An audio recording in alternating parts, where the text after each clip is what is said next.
Hello everyone, आप सभी का लीगल ऑनर चैनल में स्वागत है। दोस्तों, इस वीडियो में बात करेंगे कॉन्ट्रैक्ट का एक और इम्पोर्टेंट क्वेश्चन है remedies for the breach of contract. अनुबंध के उल्लंघन के उपचार बताइए।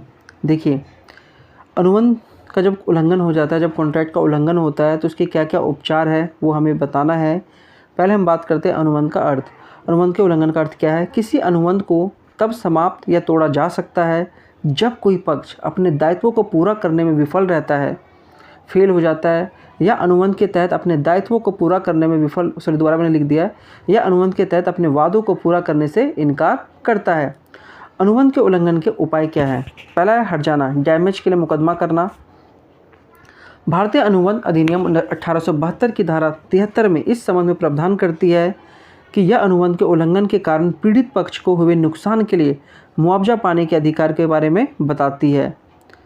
विशिष्ट प्रदर्शन के लिए मुकदमा, यह अनुबंध में निर्धारित अनुसार पक्षों द्वारा कार्य को वास्तव में पूरा करने को संदर्भित करती है। जहां कोई पक्ष अनुबंध संबंधित दायित्वों को पूरा करने में विफल रहता है, मतलब जो कॉन्ट्रैक्ट में लिखा गया है, अगर वो अपना कार्य नहीं करता है, विफल रहता है, तो वह न्यायालय अपने विवेक से प्रतिवादी को अनुबंध में बताई गई शर्तों के अनुसार अपने कार्य को पूरा करने का आदेश दे सकती है। अगर एक कॉन्ट्रैक्ट में लिखा गया है कि आपको ये काम करना है और वो व्यक्ति नहीं करता है, तब न्यायालय उस व्यक्ति को उस काम को करने के लिए कह सकता है। फिर अर्जित राशि, क्वांटम मेरिट, ये वैसे 4 मार्क्स में स्पेशल इस पर भी पूछा जा सकता है कि क्वांटम मेरिट को समझाइए। देखिए, क्वांटम मेरिट का अर्थ है जितना कमाया गया है, दूसरे शब्दों में इसका अर्थ है उचित पारिश्रमिक। देखिए, इसमें जब कोई पक्ष ऐसा होता है जिसने अपने अनुबंध का हिस्सा पूरा नहीं किया और दूसरे पक्ष द्वारा उसे आगे पूरा करने से रोका जाता है, तो वह अपने द्वारा किए गए काम की मात्रा के लिए क्वांटम मेरिट में मुकदमा कर सकता है। कहने मतलब है कि जितना उसने काम किया उतना पैसा लेने का अधिकार, क्योंकि उसमें उसकी गलती नहीं है, वो तो काम करना चाहता था, लेकिन दूसरे पक्ष ने उस काम को करने के लिए रोक दिया। कॉन्ट्रैक्ट बना कि ये काम करना, आपको ये मकान बनाना है।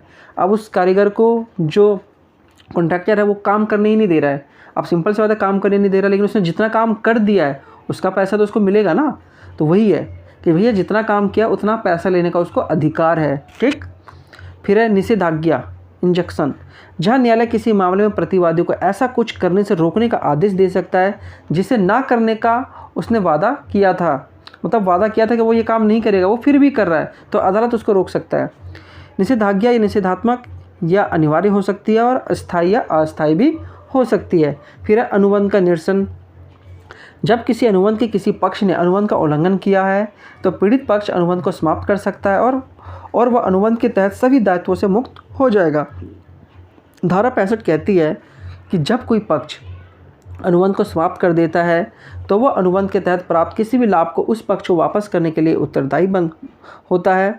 धारा 75 कहती है कि यदि अनुबंध का कोई भी पक्ष सही तरीके से अनुबंध को रद्द करता है तो वह उस क्षति के लिए मुआवजा पाने का हकदार है जो उसे दूसरे पक्ष द्वारा अनुबंध की पूर्ति ना करने के कारण हुई है।